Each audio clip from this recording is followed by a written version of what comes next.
paso rápido por las principales enfermedades que afectan a todo el aparato genital masculino, partir del testículo, epididimo, conducto deferente, lo seguimos, células seminales, conducto eyaculador, uretra prostática, uretra peneana y así. Los diferentes niveles hay patologías específicas, sin embargo, comparten también un grupo de enfermedades similares por ser parte de la misma vía, las infecciones, por ejemplo. Muy rápido recordar la parte neurológica porque es importantísimo para aprender a entender qué ocurre con la diferenciación genital masculina, como acá está la diferenciación femenina, XX, acá está la parte masculina. Es útil recordar que la parte del sexo genético, que es la cromosomas, XX en el caso de la mujer, van a determinar que aparezcan las gónadas respectivas en la mujer, y eso se llama sexo gonadal. A continuación, estos ovarios aparecen en estos dos sistemas, conducto de Müller y de Wolff, y los conductos de Wolff se inhiben solos. Los conductos de Wolff van a ver por acá que dan origen a la parte masculina y los de Müller a la parte femenina, y eso ocurre tanto en hombre como en mujer. En hombre ocurre lo mismo. En el caso de la mujer, los conductos de Wolff se inhiben automáticamente, sin ningún estímulo. Y los conductos de Müller, digamos que tienen el camino libre para la diferenciación femenina. En otras palabras, en la diferenciación genital femenina, el embrión femenino, ocurre en forma automática. Aparte que está en un contexto materno, en un contexto de hormonas maternas, obviamente de la madre, que al parecer favorece todo eso. En el caso del varón ocurre una cosa muy distinta. En el caso del varón, muy precozmente tiene que empezar a hacer funcionar los testículos a través del factor determinante testicular. Estos testículos, como ustedes saben, van a producir tanto las células de Leydig como la de Sertoli sus respectivos productos. La primera produce testosterona, que estimula los conductos de Wolff, pero esta es la parte interesante, es lo normal. La célula Sertoli produce un factor que se llama factor inhibidor mulleriano que inhibe los conductos de Müller. En otras palabras, tiene que existir este factor inhibidor mulleriano producido por Sertoli en el testículo para que se inhiba. Si no aparece en cantidad adecuada, los conductos de Müller no se van a inhibir, no van a desaparecer. En otras palabras, el proceso que en la mujer era automático, espontáneo, pasivo, en el caso del hombre tiene que ser un fenómeno activo. Tiene que haber una producción hormonal que destruya o elimine o bloquee a los conductos de Müller. Una vez que eso ocurre, la testosterona producida por las células de Leydig estimula los conductos de Wolff y obviamente empieza la diferenciación genital masculina. Como ven, son dos procesos completamente diferentes. ¿Qué pasa con el testículo? El testículo, que es el eje del aparato genital masculino, como ustedes saben, se desarrolla en el abdomen. El que esté en la bolsa escrotal es un fenómeno posterior. Su origen está entre los, más o menos al mes de la concepción, a partir del mesodermo axiloembrionario, que forma una especie de gónada que aún no se diferencia bien. Y miren el FDT que vimos hace unos segundos, empieza en la 7ª semana más o menos. El gen que estimula al FDT o que modifica la proteína para estimular el FDT se ubica en la porción distal del brazo corto del cromosoma Y, es decir, sin cromosoma Y, que es un cromosoma muy chiquito, no habría ningún tipo de diferenciación masculina. El testículo luego, como ustedes sabrán, que tiene 3 elementos: los cordones sexuales que dan lugar a la porción fundamental, es decir, los tubos seminíferos; las células germinales, es decir, las células que terminarán formando los espermatozoides; y el revestimiento celómico, que son las cubiertas testiculares. Todo esto lo hemos visto en el cuadro. ¿Se acuerdan? El factor antimulleriano, la testosterona y los neuroquímicos, y está en el cuadrito. El testículo llega a la bolsa escrotal más o menos, al anillo inguinal interno, al 7º mes. Esto quiere decir que un niño, un varón nacido al 7º mes de gestación, generalmente no tiene los testículos en la bolsa escrotal, los tiene simplemente en el anillo inguinal interno. ¿Se acuerdan? El conducto inguinal. Recién está por entrar al conducto inguinal. Esta estructura fibrosa en teoría guía al testículo hacia el escroto, una especie de tracción que ejerce en esta gónada. Y se puede esperar incluso que el testículo descienda a la bolsa escrotal hasta los 3 meses después de nacer el niño, así que hay un periodo de espera. Como recordarán, el testículo empieza a madurar poco a poco, alcanzando su máximo ya obviamente de la pubertad hacia adelante.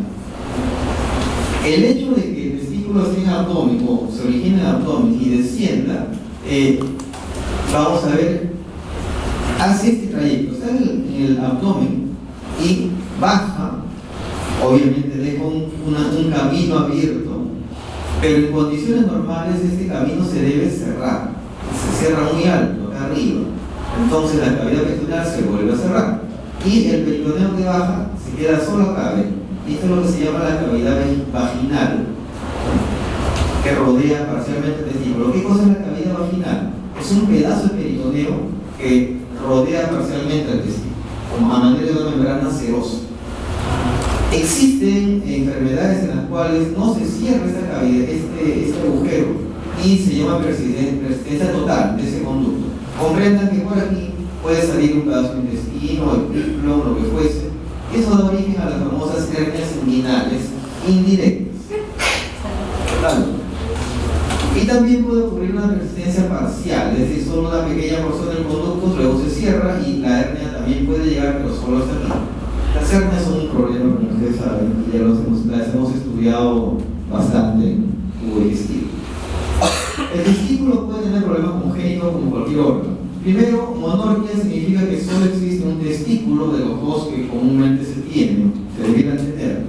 Mono significa uno y orqui significa testículo. Por lo tanto, más allá de la cuestión estética, no trae ningún problema funcional. La sinorquia es más bien la fusión de los dos, fusión de la línea media, lo cual da lugar a un único testículo más o menos central, y que si funcionan adecuadamente tampoco sería ningún problema. Total, nadie anda luciendo los testículos por la calle.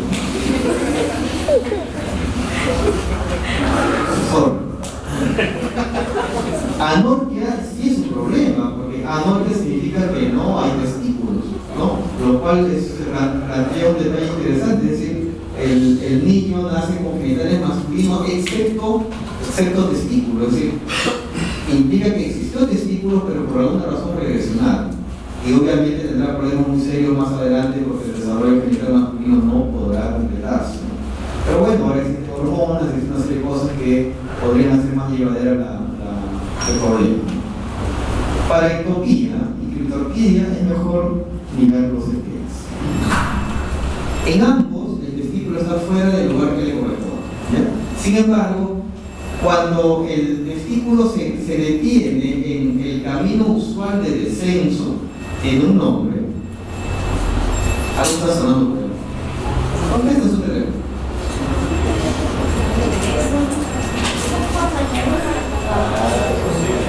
La está marcando la doctora.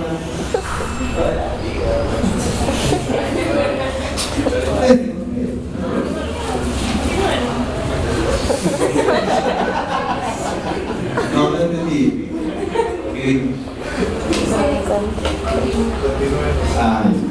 Ya me quería aprovechar para ello. Cuando el testículo se detiene en el camino normal de descenso, se llama criptorquidia. Cuando el testículo se encuentra en un lugar completamente distinto al camino de descenso, se llama ectopía. Ectopía significa fuera del lugar, no se podrán entender. Criptorquidia significa otra cosa, cripto es escondido, y orqui, que es testículo, significaría testículo escondido, lo cual es un poco extraño, porque el intervalo es escondido. Pero bueno, acá tenemos un testículo entrando cerca del anillo inguinal interno. ¿Qué sería eso? Criptorquidia, está en el camino.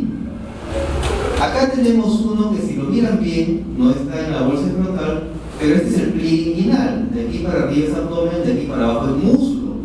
¿Y dónde se encuentra el testículo? En el muslo. ¿Eso qué cosa sería? Acá tenemos el testículo ya casi por llegar a la bolsa escrotal. Está en el camino, eso se llamaría.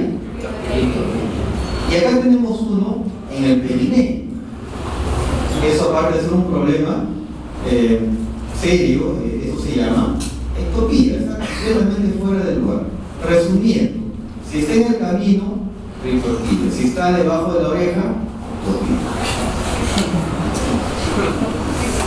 Entonces me evito de decir este concepto, solamente recordarles que es más frecuente en el lado derecho que ocurra criptorquídea. Es interesante porque luego veremos que los tumores son en otro lado. Ahora, el testículo que se queda en el camino o que está ectópico, por quiera ser el caso, siempre es más pequeño, por una razón simple. El testículo necesita una temperatura 1 o 2 grados menor de la corporal total, por eso está en la bolsa escrotal, ¿no?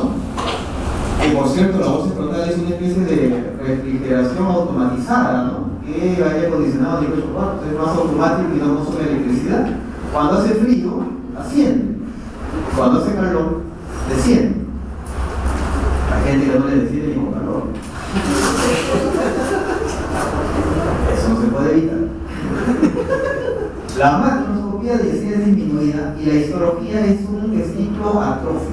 Como ustedes vieron, ¿se acuerdan en el ciclo anterior? En atrofia testicular, así se ve un testículo criptorquídico, aunque la persona sea joven, es completamente atrófico. Los túbulos chiquitos, cerrados, con pocas células, etc. ¿Cuál es el problema de la criptorquídea? No sería ninguno si no tuviera esto. Hasta 10 veces más el riesgo de cáncer en los que tienen criptorquídea. Algunos llegan a ser infértiles porque el otro no compensa la producción de espermatozoides. Puede sufrir torsión y bueno, lo más común es que haya problemas psicológicos. Es decir, bueno, como no se siente igual, supongo. Ahí tenemos bien en la bolsa escrotal, el testículo izquierdo está oblicuo porque acá falta el otro de contrapecio y el testículo derecho se quedó arriba, en el conducto inguinal. De hecho, esa es una operación para liberar el testículo y llevarlo a la bolsa escrotal. Eso se llama criptorquídea. Cuando el sexo genital, cromosómico, el genital y el gonadal no coincide, se pueden dar origen a estados ambiguos que no tienen nada que ver con conductas, sino que son enfermedades típicas que se conocen como estados intersexuales. Observen la definición: una alteración en la diferenciación de la gónada, que se manifiesta clínicamente como un problema tanto en el genotipo, cromosomas, como en el fenotipo, morfología. Tenemos las disgenesias gonadales, el hermafroditismo real y el falso hermafroditismo. Veamos el primero, que es muy sencillo. Disgenesia significa alteración en el origen de la gónada. Casi siempre son pacientes que parecen mujeres, pero los ovarios son muy fibrosos, muy pequeños y no funcionan mucho. El ejemplo clásico es el Turner. ¿Se acuerdan que ustedes han estudiado síndrome de Turner en embriología? Es la forma común, ¿no? La gónada es una gónada atrófica, hipotrófica, fibrosada, etc. El verdadero hermafroditismo, hermafrodita, viene de dos palabras. Viene de sumar el nombre Hermes, varón, con Afrodita, que es mujer. Hermafrodita significa que tiene ambos géneros, en donde el paciente puede tener tejido testicular y ovárico en cada gónada, o una gónada de testículo y la otra es ovario, o simplemente tienen esto de también, una gónada indiferenciada que tiene de los dos a la vez, que se llama ovotesis. Esto es un problema que no es fácil de corregir, como ustedes podrán entender. Y el pseudohermafroditismo es una entidad bien curiosa que puede traer o ser motivo de confusión. El pseudohermafrodita puede ser femenino o puede ser masculino. Y siempre les digo que para acordarse es muy fácil decir que la segunda palabra dice qué gónada tiene y el fenotipo es opuesto. Es decir, el pseudohermafrodita femenino, ¿qué gónada tienen las mujeres? Ovario, pero se parece a un varón, ¿no? Lo cual ya es un problema. Y el pseudohermafrodita masculino, ¿qué gónada tienen los hombres? Pero se parece a una mujer. Moraleja, háganse un cariotipo. Señoritas, no es nada seguro que su enamorado sea un hombre. Jóvenes, no es nada seguro que su flaca sea una mujer.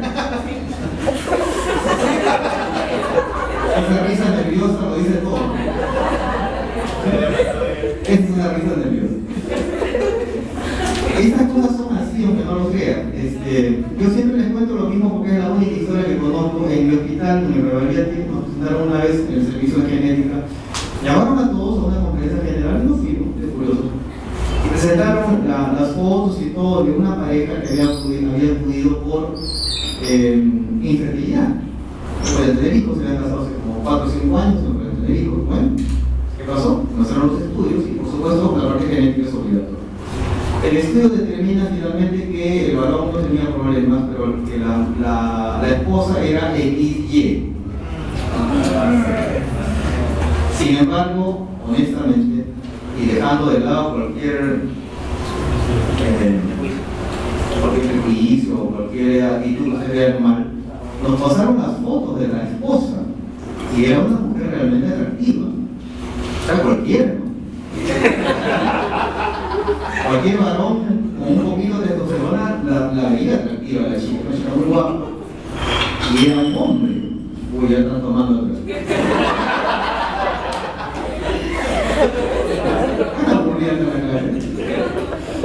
Y era un varón. Entonces, entiendan, y era una mujer en el sentido estricto de la palabra, porque tenía genitales femeninos, pero hipotróficos, pequeños, tenía vagina. Los estudios posteriores demostraron que tenían gónadas que eran testículos, pero que no funcionaban tanto. Y finalmente tenía el gran problema de que nos decían: ¿y ahora qué hacemos? Le decimos a la señora que es un hombre. ¿Cómo se sentirían ustedes, chicas, si de pronto alguien le hace un estudio y dice: no le pide señorita, disculpe, pero usted no es Manuel, es Manuel? Se sentirían realmente mal, ¿no es cierto? Porque se han criado toda su vida como mujeres. Y a los varones igual. ¿Qué tal si a un varón le dice: oye, no, tú no eres Andrés, tú eres Mónica? Se rompen los esquemas, hay problemas psicológicos muy fuertes, puede llegar a suicidio y cosas así. Y la otra cosa, no van a tener hijos nunca. Imposible. Entonces se planteaba desde ese punto de vista, ¿no? Y para el hombre es un problema saber que ha estado teniendo relaciones con otro hombre. Y la chica, cuando se entere que es hombre, con otro hombre, no queda, ¿no? Por eso, aunque suena broma y se rían y todo eso, ustedes son X y son Y. ¿Quién se lo prueba? Cayotito. ¿Cuánto cuesta? No sé.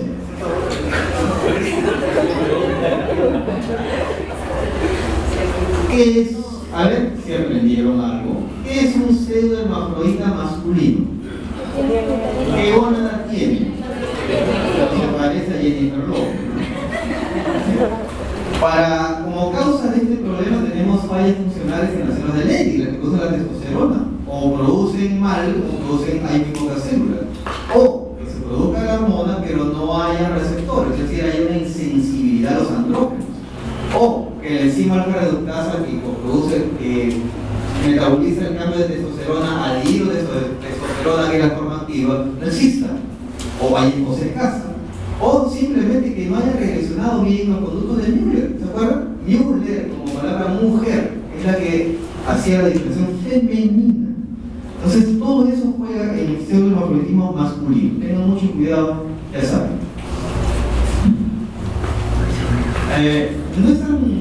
No es obligatorio el cariotipo, por lo menos en el caso de las mujeres, ustedes saben que existe el famoso corpúsculo de Barr, ¿no es cierto? Un cromosoma X bloqueado, que en un flotil de cualquier mucoso se puede ver. El otro problema que nace de todo esto es la infertilidad, de lo cual se habla poco, y casi siempre desde el punto de vista masculino, echándole toda la culpa de la infertilidad a la mujer, lo cual es absolutamente falso. Casi la mitad de casos es de causa en el varón, ¿bien? Puede ser primario o secundario. Una persona es infértil primario cuando nunca pudo tener hijos, y lo es secundario cuando tuvo un primero y no puede tener un segundo. Miren que la forma primaria afecta al 15% de parejas. Quiere decir que en esta promoción, que son ¿cuántos? ¿Son 150? Menos, no vale 100, pero 10 más 100. Van a haber 15 personas que no van a poder tener hijos. Ya no suena tan bonito, ¿no? Esa es pura estadística. Y un 10% más no va a poder tener un segundo hijo, con lo lo cual sumado es 25%. De cada 4 de ustedes, uno no va a poder tener hijos, hombre o mujer. Me refiero a hijos reales, no que el vecino colabore y pregunte a la no, me refiero a lo real. Y miren, a veces, a pesar de todos los estudios, no se puede definir cuál es la causa, ni hombre o mujer. En el caso del varón, se habla mucho de que contribuye la ritorquidia, obviamente los problemas endocrinos en varón y en mujer, cicatrices postinflamatorias, los testículos se inflaman con una enfermedad muy común en varones y en niños, que es la parotiditis, las famosas paperas. Entonces, primera cosa que tienen que hacer los niños, los varones, es llegar a su casa. Mamá, papá, yo tuve paperas, me dio paperas. Ojo, tengan cuidado, no estoy en broma. Bueno, a veces que su hijo salga negrito y no son negritos. Problemas en la maduración, es decir, que los espermatozoides no avancen más allá del estadio intermedio y se queden en forma inmadura, por lo tanto nunca van a fertilizar a nadie. Desgraciadamente hay jóvenes que entran a terapia oncológica por cáncer, usualmente un seminoma en un testículo y que te dan irradiación, y el otro testículo se termina de comprometer. O algo más común y más casero, alta temperatura. ¿Dónde? ¿En la selva? No, en el testículo. ¿Por qué? Porque ahora está la modita esta medio rara de usar ropa ¿de qué? ¿Eso usan las mujeres? Ese tejido de licra. O sea, hay varones que están usando ropa interior de licra. O sea, ya por ahí la cosa va rara, ¿no? Pero el testículo ha sido diseñado para estar en la bolsa escrotal y la bolsa escrotal ha sido diseñada para colgar, no para que te la subas al cuello. Tiene que colgar, tiene que estar 1 o 2 grados centígrados menos que la temperatura corporal. Para eso está ahí. O sea, usar pantalón ajustado también es un problema. Ahora los muchachos usan pantalón ajustado. Bueno, cada uno como su tema. La primaria puede ser congénita, problemas en los cromosomas. La secundaria puede ser por varicocele, que estudiaremos en unos minutos, inflamaciones. El examen usual para un infértil masculino es un espermatograma, es decir, la enfermera te hace cositas para obtener semen y eso le da. Debe ser aburrido, ¿no? Porque el que está nervioso y que viene la placa y... No sé. Felizmente no he pasado por eso. Puede ser bien complicado. Pero más complicado es que te haga una biopsia testicular. Porque eso sí debe doler. Porque no te pueden poner anestesia, excepto que sea general, y consiste en meterte una aguja al testículo. Eso debe doler. Prefiero el espermatograma, definitivamente. Con flaca y todo. Al obtener el semen, lo llevan al microscopio y se dan cuenta cuánta cantidad hay, se mueve o no se mueve, qué forma tiene. Porque ustedes saben, por ejemplo, hay espermatozoides con 2 cabezas, con cola corta, ¿qué más? Más pequeños que no se mueven.